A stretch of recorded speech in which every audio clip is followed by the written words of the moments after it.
Chers amis, Moadim, Simcha, Vesasson, Beshem Hashem, Naaseh, Venatzliach. Nous sommes aujourd'hui le mardi 22 du mois d'octobre et déjà le 20 du mois de Tishri. Ce soir, ce sera Hoshana Rabbah, le jour le plus, je dirais, important d'une certaine façon, puisqu'on dit Anna Hashem Oshiana, Na, c'est 51, et le 51e jour des fêtes depuis Rosh Chodesh Elul, c'est Hoshana Rabbah, où tous les décrets seront libérés pour être envoyés sur terre pour une année de Géoula ou pas. Be'ezrat Hashem, je vous souhaite en tout cas tous les bonheurs du monde pour cette merveilleuse journée où Yosef Hatzadik est notre Ushpiz. Voilà, nous sommes de Masuka, une partie donc là où on se trouve. La chaise est juste derrière du Ushpiz à Shishi, le 6e. Yosef Hatzadik et un chiour très important que je vous demande, Be'ezrat Hashem, de partager en ce mardi 22 octobre, acheté par Judith Soussan, Shachem Evarech Otach, pour son anniversaire, le jour de Hoshana Rabbah, donc pour ce soir, pour une longue vie, une bonne santé pour ses parents, Raquel et Joseph Boadana, Bezrat Hashem, pour remercier Akadosh Baruch Hu d'avoir grandi sur le chemin de la Torah et des mitzvot, qu'Hashem lui envoie une bonne santé, réussite et bonheur jusqu'à 120 ans, ainsi que la protection de Shel Kol Chayale Nouveau Tanu, Kol Am Israël, libération de tous les otages, la refouach lema de tous les blessés et malades d'Israël. Merci à cette tzadika Judith Soussan à qui on souhaite un merveilleux anniversaire. Yeshuot venechamot, Riyut etana, Richut yamim, Parnasa beshefa, Alia ilaha be'ezrat Hashem, et gzerot tovot Yeshuot venechamot. Be'ezrat Hashem pour vous qui nous offrez ce shiur ainsi que pour tous les enfants d'Israël. Nous rentrons dans un des sujets, je dirais, peut-être des plus importants de la vie de chacun de nous, qui nous aidera certainement en tout cas à mieux vivre des situations qui sont si compliquées de nos jours. Je vous invite à rentrer dans une étude très particulière, car vous savez que s'il y a deux principaux personnages dans la fête de Sukkot, il y a deux principaux personnages, tous sont importants, Avraham, Yitzhak et Yaakov, surtout qu'Avraham est l'initiateur de la mitzvah de la Soukha, car grâce à lui, on a eu le mérite de la Soukha, parce qu'il accueillait des invités dans sa Soukha, qui mettaient sous l'arbre, et les branches qui grandissaient, qui venaient les couvrir, disaient s'il était digne ou pas de se convertir au judaïsme. Vous voyez, entre le judaïsme et les autres religions, eux, ils veulent faire des adeptes, les religions veulent faire des convertis. Nous, il faut avoir du mérite, il faut supplier, il faut attendre, il faut montrer, il faut se battre, il faut prouver qu'on veut devenir juif. On ne cherche surtout pas à faire ni des inquisitions, ni à forcer les gens à devenir juifs. Bien au contraire, il faut avoir beaucoup de mérite pour être juif. Et là, chacun d'entre eux, Baruch Hashem, Avraham, initiateur, Yaakov, Yeler Yaakov Sukkota, celui qui nous sauvera à la fin des temps, c'est Yitzhak. Donc chaque personnage est important. Sans Moshe, on n'aurait pas eu la Torah. Sans Aaron, on n'aurait pas pu comprendre ce premier personnage si centré ou central dans la fête de Sukkot, puisque la nuée de gloire que représente la Soukha vient par le mérite de Aaron. Le roi David, la Géoula finale. Alors qui est le deuxième personnage qui est au centre de la fête? C'est Yosef Hatzadik. Nous sommes aujourd'hui le 6e jour.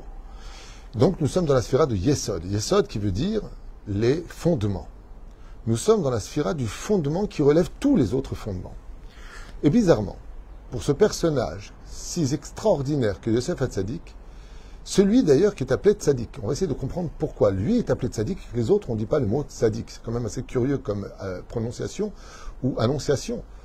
Eh bien, nous sommes avec un personnage qui demande beaucoup de réflexion. Et j'aimerais vous inviter à rentrer dans une étude assez exceptionnelle sur, justement, un Mahamar de Masechet Sanhedrin, à la page Yud-Tet, qui nous parle de 3 grands personnages extraordinaires qui ont réussi à surmonter des épreuves où vous savez que le Yetzer Hara, sur 3 domaines précis, comme dit Rabbi Nachman, se concentre. C'est l'argent, c'est la sexualité et la nourriture. Si on est capable de surmonter notre avodah zara pour l'argent, notre adhération à la sexualité, au besoin et cette effervescence qu'on vit surtout dans notre génération, qu'on appelle la débauche, et la nourriture de manger les shem shamaim comme nous le demande la Torah, alors notre Yetzer Hara n'a plus de force. Mais tant qu'on sera dépendant de ces 3 choses-là, alors bien sûr on a besoin d'argent pour vivre, mais pas vivre pour travailler, mais travailler pour vivre. alors à partir de ce moment-là, je gagne mon Yetzer Hara. Et tout cela va dépendre du travail personnel. Yosef Hatzadik alav Shalom a surmonté ces 3 épreuves. Ils l'ont laissé crever de faim dans le puits, en prison. Les choses ont été extrêmement dures pour lui. Mais revenons à la grande question de la Gemara dans Sanhedrin Yutet. 3 personnages ont un mérite très particulier et bizarrement, on vient nous dire que Yosef Hatzadik est le moins grand de tous. Pourquoi? De qui est-ce qu'on parle? Yosef Hatzadik. Alors vous savez tous qui était Yosef Hatzadik en 2 mots. Écoutez bien, c'est vraiment important pour la vie de chacun de nous. Yosef Hatzadik est un homme qui est jeté en Égypte, esclave, dans la maison de Poutifera, ministre des cuisines, on dit. Sarah Tabachim. Non. Le mot tabach, tevach, veut dire, c'était le ministre des mises à mort. Tevach en hébreu veut dire mettre à mort, faire un massacre, égorger. Et Chazal nous disent, Sarah Tabachim, il y a 2 façons de le lire, ou ministre des cuisines, ou tout simplement, c'était le ministre de tous les bourreaux de l'Égypte. Et donc un homme extrêmement cruel. Oufren. Maintenant, Yosef Hatzadik se retrouve heurté à une situation où le Yetzer Hara, à cause de la femme de Poutifera, veut absolument le faire tomber.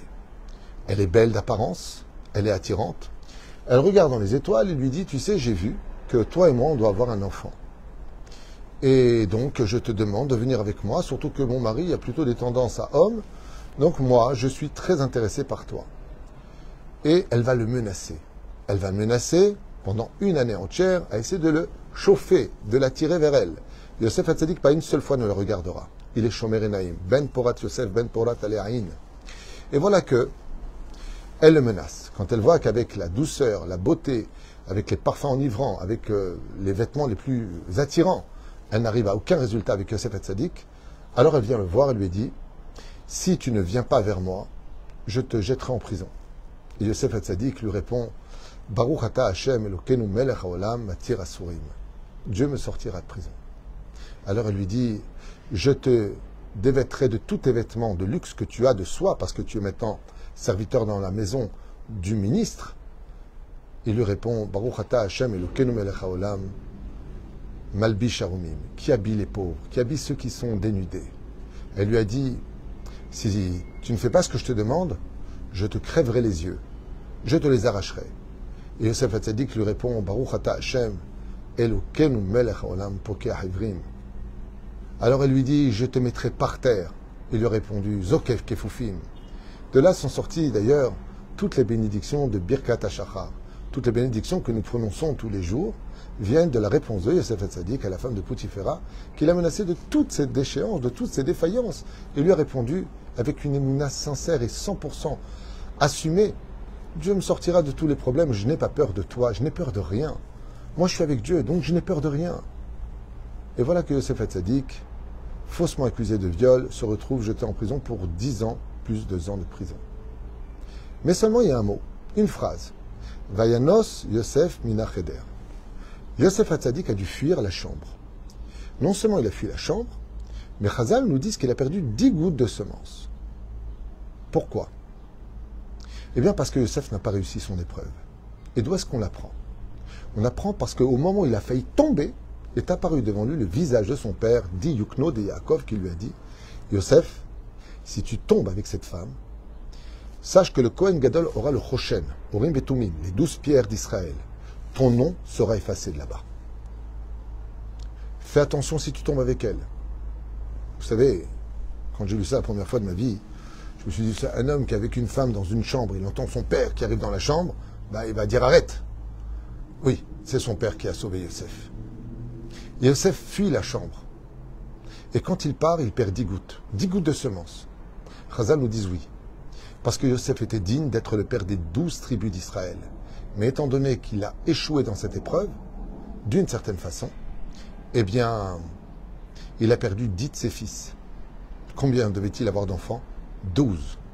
Il a perdu 10 gouttes, c'est 10 semences. Tombées à même le sol devait être un enfant qui devait composer les 12 tribus d'Israël, les 10 frères de Yosef s'étant exclus par la haine, alors que les tribus d'Israël sont censées représenter l'union, la force et l'unité. Et c'est pour cela que Yosef Hatzadik fuit. Il fuit parce qu'il ne peut pas tenir à cette épreuve. Ok. Qui est le deuxième personnage plus grand que Yosef, nous dit la Gemara? Boaz. Boaz de la descendance de Yehuda. Boaz est le prince d'Israël. Il vit en Israël. À l'époque de Ruth à Moavia, quand il revient en Eretz Israël et que la famine a cessé enfin dans ce pays, Naomi est mise de côté. Elle était la femme de Elimelech, qui lui-même était prince de la Torah à cette époque. Mais il est mort. Ses 2 enfants sont morts. Alors, Orpa, la sœur de Ruth, retourne à Moab et Ruth arrive enfin en Israël. Elle s'y installe dans une précarité hors du commun. Et puis voilà que, sans raconter toute l'histoire de Boaz et de Ruth, elle se prépare au mariage. Naomi lui dit, tu es prédestinée à devenir la femme de Boaz. Boaz arrive sur son champ, bien sûr, la nuit. Pourquoi? Pour surveiller son goren, la tvoua, c'est-à-dire les récoltes, de bien vérifier que ce qui est pour les pauvres reste pour les pauvres, qu'on appelle la PA, de bien vérifier que personne ne le touche, que tout soit Kedat Moshe d'Israël, tout soit synchronisé comme la Torah le demande. Puis voilà qu'elle arrive, la nuit est bien tombée depuis longtemps, en robe de mariée, et elle se présente devant Boaz, lui demandant de célébrer le mariage. Et Boaz lui dit non, je m'excuse, mais il faudrait que le Sanhédrin, d'abord, convoque la famille, car tu as été veuve, peut-être qu'un proche parent voudra t'épouser avant moi, qui ne suis pas un proche parent. Seulement, il était Chatzot Laïla. Et ils se retrouvent tous les deux dans les champs. Je n'ai pas besoin de vous rappeler que Ruth était une femme d'une rare beauté. Et Boaz la désire ardemment. Il la voit, quelque chose de tellement fort le prend, mais il lui dit, retourne, c'est pas possible, parce que maintenant c'est Chatzot Laïla, la nuit, Lo yelech adam yechidi baderech. On ne peut pas laisser une femme seule partir la nuit. De l'autre côté, alors reste ici, mais reste ici, il n'y a pas d'Irhoud, bien sûr, il n'y a pas de mur, mais c'est compliqué de rester seul avec une femme qui est prédestinée en plus à devenir ta femme, peut-être dans quelques heures, et effectivement pendant 6 heures, jusqu'à l'aube, où Ruth retournera chez elle et que Boaz aura la réponse du Sanhédrin, elle lui sera permise, et le lendemain, le mariage sera célébré. Il ira avec elle, lui qui a résisté à cette épreuve, qui n'est pas parti du champ, il ne s'est pas éloigné, elle a dormi à ses pieds. Et voilà que Boaz se marie avec elle, il la met enceinte ce soir-là. Elle tombe enceinte de 2 enfants. Et puis, Boaz décède. Elle restera mariée à lui toute sa vie durant, pour être la femme de Boaz dans le Gan Eden. Boaz a réussi, sans fuir, sans perdre une goutte de semence, à rester 6 heures face à une femme qui lui était prédestinée, sans fauter. Et il est encore plus fort que Boaz, comme ça nous dit la Gemara. Palti ben Laïch.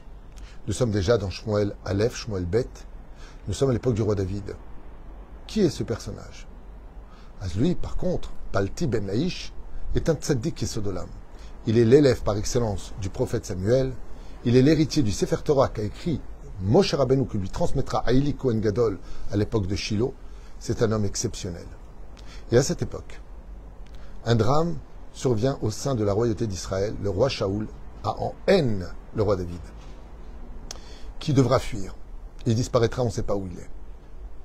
Il lui avait donné sa fille Michal, qui ne manquait pas de beauté non plus. Et voilà que ceux qui haïssaient le roi David, bien sûr au sein du Sanhédrin comme Doeg et Adomi, vont déclarer que maintenant que le roi David, de toute façon, il est Chayav Mita, condamné à mort parce qu'il a trahi la royauté du roi Shaoul, donc on peut considérer que Michal est une femme pnouya, libre, et donc qu'on peut la remarier. Le roi Shaoul va se laisser berner par une fausse halakha. Pourquoi? Elle avait un digne de Haguna. Le roi David n'est pas mort, il n'a jamais dit qu'elle allait se suicider, qu'il est parti sur l'océan. On ne sait pas où il est, ça ne veut pas dire qu'il est mort. Mais ils vont dire, étant donné que si on savait où il était, on l'aurait mis à mort, hein, donc on peut dire qu'il est comme déjà mort. Ok. Donc ils lui ont fait un statut de pnouya, de veuve. Et le roi Shaoul, qui portait en haine le roi David, va ordonner à ce tzaddik Yesodolam, d'une réputation sans faille, Palti ben Laïch, d'épouser sa fille Michal. Et lui, maintenant, il ne sait pas quoi faire, parce qu'il connaît parfaitement les lois, et il dit, mais vous êtes fous. On n'a pas le droit de donner une femme qui est Aguna sans faire un psak, que vraiment il est mort. Mais qu'est-ce qu'il va faire? Pour ne pas fâcher le roi Shaoul et éviter la mort de sa famille, pour ne pas être mouré de Malchut, il va accepter le mariage. Et il va se marier avec elle. Seulement, pour être marié, il faut 3 conditions. Le shtar, le contrat de mariage, la bague, ou un din de chavé prouta, une pièce, peu importe, qu'elle accepte. Et la 3e condition, c'est d'aller avec sa femme. Une fois arrivé le soir des noces à la maison, Palti Ben Naïch sortira une épée du fourreau et la plantera en plein milieu du salon. Il dira à sa pseudo-épouse, Michal, Alpidine, tu m'es interdite. Nous sommes dans un doute. Peut-être que je pourrais, peut-être que je ne pourrais pas. Mais moi, face à Dieu, il n'y a pas de peut-être. C'est où on peut ou on ne peut pas. Je ne joue pas avec la Torah. Dieu est plus important que tout pour moi. Mais malheureusement, Dieu seul sait aussi combien je te désire. T'es ma femme. Tu es très belle et attirante. Je ne suis qu'un homme malgré tout. Il a planté cette épée en plein milieu du salon. Il a dit, si tu passes dans mon territoire du côté de la maison où il y a l'épée, là où je suis, cette épée te tranchera la gorge. Et si j'ai le malheur de passer de l'autre côté de cette épée pour venir vers toi, c'est moi qui me trancherai la gorge. Pendant 7 années, dans la même maison, Palti Ben Laïch, marié à une des plus belles femmes du royaume d'Israël, dans la même maison, marié, il ne la touchera pas. Et la Gemara nous dit, lui, c'est le plus grand de tous. Lui, il est plus grand que Boaz. 6 heures avec Ruth, dans un champ. Yosef, 1 heure dans la chambre avec elle, même pas. Et lui, pendant 7 jours, et il ne la touchera pas, ne la regardera pas. Jusqu'au jour où, après avoir entendu la mort du roi Shaoul, le roi David prend sa place de roi et ramènera Michal comme reine d'Israël, car Palti Ben Laïch lui ramènera sa femme en lui disant « Elle n'est pas Eshet Ish, je ne l'ai jamais touchée, le mariage n'a pas été consommé, cette femme est toujours la tienne. » Il la rendra comme un tzaddik, et le roi David retrouvera enfin Michal comme épouse, puis après va la répudier. Vous connaissez l'histoire, parce que Michal va se moquer du roi David en disant « Mais tu te conduis bizarrement de faire danser pour le roi d'Israël comme un singe ?» Il lui a dit « Mais tu ne sais pas que devant Dieu, il n'y a pas de cerveau, il n'y a pas de logique. » Il va la répudier. Voilà ce qu'on nous raconte. Seulement, il y a une suite à cela. Dans la Gemara, de Masechet Yoma, à la page Lamed He, on nous compte que quand un rachat meurt sans faire teshuva et qu'il arrive devant le trône divin, on lui dit rachat lama chatata. Alors maintenant, ça veut dire quoi rachat? Rachat au niveau du pshat, celui qui pas shomer Shabbat, pas shomer mitzvot, on appelle ça un rachat, profane. Mais dans l'absolu, le mot rachat s'adresse essentiellement à celui qui est ou voleur, ou surtout un homme à femme, c'est-à-dire un homme à débauche. Ça s'appelle un rachat. Tout ce qui touche à la débauche, automatiquement a pour titre rachat. Et donc, quand il arrive devant le trône divin, là-bas, il n'y a pas d'excuse. Le créateur du monde lui dit « Pourquoi tu as fauté ?» Et l'homme répond « Mais maître du monde, excuse-moi, mais moi je ne suis fait que de chair et d'os, tandis que le Tsarara lui est fait de feu. Et quand tu vois ce qui se passe dehors et sur les réseaux sociaux, tu te chauffes, quoi. Je veux dire, à un moment, bon, bah, tu regardes, tu vois pas ce qu'il y a de mal, j'ai rien fait de mal. » Et Dieu lui dit « Très bien, faites sortir Yosef Hatzadik du Gan Eden. » Et voilà que Yosef Hatzadik se présente devant lui et lui dit « Est-ce que toi, tu as eu plus de Yetzerara que moi ? Et pourtant, je n'ai pas fauté. » Au sage de poser la question en disant « Pourquoi est-ce qu'on amène Yosef Hatzadik ?» Non, Palti Ben Laïch, lui, c'est un vrai héros. 7 ans dans la même maison avec une femme qui était sa femme. Et il n'a pas touché.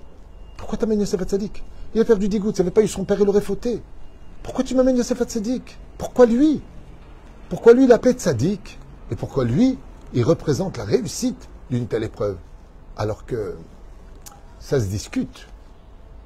Il répond, je vais dire pourquoi. Ni lui, ni Boaz. Lama. Il dit parce que Boaz, il est né prince de la tribu d'Yehuda. Boaz, il est né dans la soie quelque part. Il a eu des épreuves. Mais ni lui, ni Palti Ben Laïch n'ont eu la vie de Yosef Hatzadik. Et j'aimerais que vous ouvrez bien grand vos oreilles. Yosef Hatzadik a grandi dans la maison de son père jusqu'à l'âge de 17 ans. Il a été haï de ses frères, parce qu'il a transmis des rêves, dans la Parshat Vayeshev. Il transmet des rêves, rien de grave, il transmet des rêves. Je lui parle, lui sait que c'est Dieu qui lui parle et pas un rêve inventé par la pensée ou l'imagination. Il dit à ses frères, vous savez, j'ai rêvé d'épis de blé qui se prosternent, les étoiles, le soleil, la lune. Et ils le haïssent. Il dit, mais je comprends pas, je suis un tzaddik comme vous. Pourquoi entre religions on se haït? Hachem, protège-moi de qu'est-ce qui se passe? Son père lui dit, tiens, va voir comment vont tes frères à Dotaïna, l'endroit où il y a toutes les catastrophes d'ailleurs. Puis il est là-bas. Puis une fois qu'il arrive, bonjour mes frères, il lâche des chiens sur lui. Et là, il regarde le ciel, Hachem, aide-moi. Ils le prennent, ils le jettent dans un trou, il y a des serpents et des scorpions. Et là, Yosef Hatzadik, il dit Hachem, je t'en supplie, mais aide-moi. J'ai rien fait de mal. Et il mange du pain, il les entend rigoler, ricaner, et lui, il pleure. Il supplie le ciel, mais personne ne lui vient en aide. Alors, il est sorti du trou, puis il est vendu. Alors Yosef, il leur dit, vous me vendez? Vous me vendez à des Ishmaélim? Mais au moins, vendez-moi cher, que par le mérite de ma vente, vous deveniez riche. Non, juste des sandales. Je ne vaux pas plus qu'une paire de sandales, dit Yosef Hatzadik, pour chacun de vous. C'est tout ce que je vaux. Hachem, t'es où? T'es où? Mais sauve-moi, j'ai jamais fauté, j'ai rien fait de mal. Et il est vendu. Esclave. Quand on a 17 ans, vous savez, chers amis, on a les hormones à bloc. On a envie de manger le monde, on a envie d'aller en pub, de boîte de nuit, de fille en fille. 17 ans, fumer, les belles voitures, le permis, ça y est, j'ai 17 ans, c'est le moment où on a le plus envie de fauter au monde. Et Yosef Hatzadik n'a que 17 ans, inexpérimenté, jeté dans la gueule du loup. Il arrive dans le pays le plus débauché de l'histoire, l'Égypte. Il est seul, oublié de tous, vendu, esclave, dans la maison de Potiphéra. Un homme extrêmement cruel, qui aime les hommes, et sa femme, qui veut Yosef. Toutes les servantes sont débauchées. Et lui, il vit parmi eux. Qui n'aurait pas laissé tomber la Torah? Qui n'aurait pas dit à Dieu, va te faire cuire un œuf? Tu m'as abandonné. J'ai rien fait d'autre que d'étudier ta Torah. Mille et tfilin, shomer Shabbat, shomer mitzvot. Et le salaire que tu me donnes, c'est ça? Tu ne me protèges pas, tu ne m'aides pas? Yosef Hatzadik ne dit pas un mot. Il n'y a jamais de pourquoi. Il accepte tout avec un tel amour que ça en devient déstabilisant. Et puis voilà qu'elle le chauffe. Elle le menace. Puis quoi nefesh? Bon, écoute, je ferai tchouva, ya Kippour. Non. Il lui dit, chas v'shalom, que je faute devant Dieu. Tu n'es ni juive, tu es une femme mariée. Ton mari me donne du pain dans la bouche et tu veux que moi je lui fasse du mal et je détruise une famille et que je fasse un péché devant Dieu? Chas v'shalom. Je préfère mourir que de te toucher. Dieu ne veut pas. Comment ça, Dieu ne veut pas? Mais t'as laissé tomber, Dieu. Non, il ne m'a pas laissé tomber. Dieu est avec moi. Dieu ne laisse jamais tomber quelqu'un. Et voilà que, si jeune, inexpérimenté, Yosef Hatzadik se retrouve face à elle. Elle se dénude devant lui, lui arrache ses habits, et il perd 10 gouttes de semence, il n'en peut plus. Et là, à ce moment-là, dans son cœur, il dit, Hachem, si tu ne m'aides pas, je vais finir par tomber, parce que je suis arrivé au bout de mes forces. Je ne peux pas aller plus que ça. Alors Dieu lui envoie le visage de son père. Mon fils, ne faute pas, ne tombe pas. Il dit merci Hachem. Il s'enfuit parce qu'il ne peut pas rester face à l'épreuve. C'est la goutte d'eau qui fait déborder le vase. Anigvar lo yachol, je ne peux plus. Au lieu d'être récompensé par Dieu, là c'est un coup extraordinaire. Yosef Hatzadik, face à une femme nue, d'une rare beauté, qui lui tend les bras et il dit je fuis, je peux pas. Je peux pas parce que je ne veux pas décevoir Dieu dans ma vie, moi. Mais il t'a déçu, Dieu, il avait fait pour toi, Dieu pour te sauver. En guise de récompense, il est jeté en prison. Le mec, il ne faute pas. On lui fait une publicité qu'un esclave hébreu, moins que rien, aurait violé une femme, alors qu'il n'en est rien. Mais t'es où, Dieu? Dieu. Pas 10 jours de prison, pas 10 semaines, pas 10 mois. 10 ans de prison, oublié du monde entier, au plus profond des cachots de l'Égypte ancienne. Yosef Hatzadik chante en l'honneur de Dieu. Mais attends, c'est ça ton salaire? Et Yosef Hatzadik, il dit, c'est parfait. Si Dieu veut que je sois là, que je le serve ici, je le sers ici. En bail. Puis voilà qu'il y a l'histoire du maître échanson, maître Panetier. Et là, il dit, après que le maître échanson eut la vie sauvée, comme il lui avait prévenu dans les rêves, prédit dans les rêves, eh bien, il lui dit, au fait, est-ce que tu pourrais ne pas m'oublier et te rappeler de moi? Et après, il lui dit, attends. Hachem, j'ai fauté, j'ai demandé à un non-juif de me sauver moi, alors que toi, tu existes. Pour les 2 mots que j'ai dit, donne-moi 2 ans de prison en plus, s'il te plaît. Laisse-moi encore 2 ans de prison. 12 mois de Gehinam ici, parce que j'ai dit un mot, j'ai demandé de l'aide à un non-juif. Pardonne-moi, Hachem. On le sort de là-bas. On le sort de là-bas. Il arrive devant Dieu? Non. Il arrive devant un homme qui se prend pour Dieu.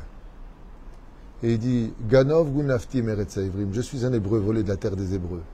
Toi, t'es pas Dieu. Dieu, il t'a lancé un message. Toi, t'es rien du tout. Il veut juste te prévenir.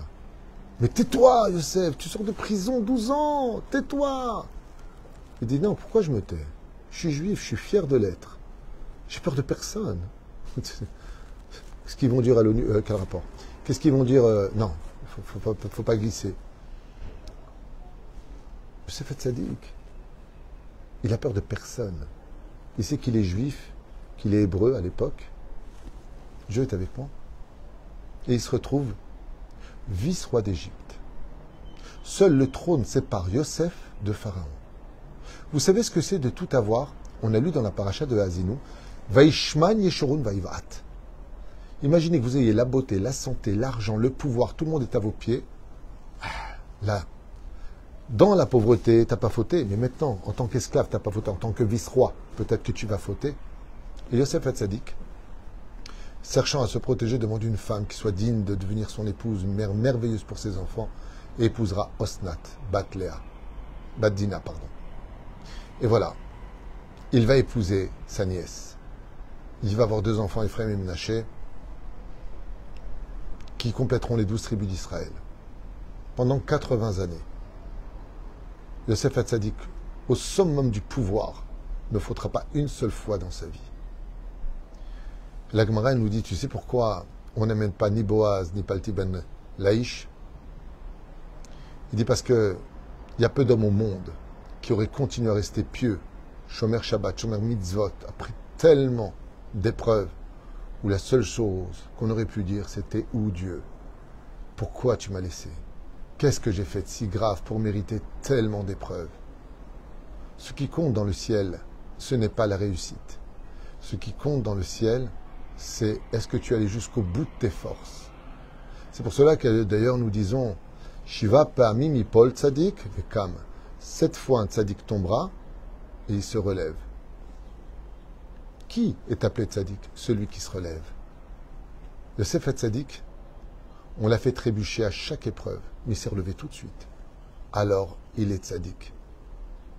Ce n'est pas parce que les autres ont tenu 6 heures ou 7 ans plus que lui. Ils ne sont pas fuis, ils n'ont pas fait tomber de Zera Levatala, ils n'ont pas perdu de semences. Mais personne n'a eu les conditions horribles des épreuves de Yosef, où à chaque pas de sa vie depuis ses 17 ans, il aurait eu toutes les raisons du monde de laisser tomber la Torah, les mitzvot. Et c'est ça qu'il nous donne aujourd'hui. Vous savez, chers amis, si un homme est très colérique de nature, et qu'on le pique à table, mais il sait qu'il ne faut pas s'énerver. Si un homme sait qu'il ne faut pas parler dans une synagogue, mais il adore parler dans la synagogue, il a tous ses copains. Si un homme adore parler des uns et des autres, il sait que c'est pas bien, mais il va tout faire pour se taire. Il ne va pas parler. Il va tenir 12 minutes, 13 minutes. Et après, il va s'énerver. Il va parler à la synagogue. Il va parler de celui-là ou de celui-ci. Dans le ciel, les foum tsara agra. On juge selon les efforts fournis, travaillés. Tu t'es énervé après 10 minutes, tu as raté ton épreuve. Voilà, tu t'es énervé. Mais les 10 minutes où tu t'es retenu, tu t'es travaillé, tu as lutté pour ne pas tomber, dans le ciel, on t'appelle tzaddik pour ces 10 minutes-là. Maintenant, on comprend pourquoi on l'appelle Yosef Hatzadik. Car Yosef Hatzadik, même s'il n'a pas tout à fait parfaitement réussi comme Boaz ou Palti ben Laïch, il a constamment lutté pour ne jamais décevoir Dieu. Et c'est ça que je voulais partager avec vous. C'est pour ça qu'il est le fondement de la soukha. On est dans une soukha précaire, mais on ne juge pas Dieu. On ne sait pas ce que la vie nous réserve, mais on ne juge pas Dieu. On a eu la Shoah, on a eu des guerres, on a perdu des bébés. On a eu des femmes éventrées. On a eu des situations à Shemishmor Virachem. Seulement on est là. Chai vekayam.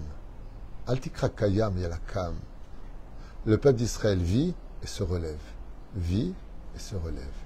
On a beau essayer de nous haïr. Les pays du monde entier sont contre nous. C'est très difficile d'être juif de nos jours. Tous les pays qui nous entourent, hostiles à Israël, sont multimilliardaires. C'est par milliards que le monde entier les soutienne, d'armes, d'argent. Nous, on essaie de se battre avec notre foi. On a un peu d'armes, c'est vrai, On est même en manque de munitions d'ailleurs. M. Macron est aux États-Unis maintenant. On va stopper l'aide. Mais on se bat parce qu'on a une arme que personne ne peut nous fournir. C'est celle que nous a donnée Yosef Hatzadik. Alors il y a une explication à l'épisode et je finirai avec ça. Comment est-ce que Boaz il a pu soutenir cette épreuve? Comment est-ce que Palti Ben Laïch il a surmonté cette épreuve?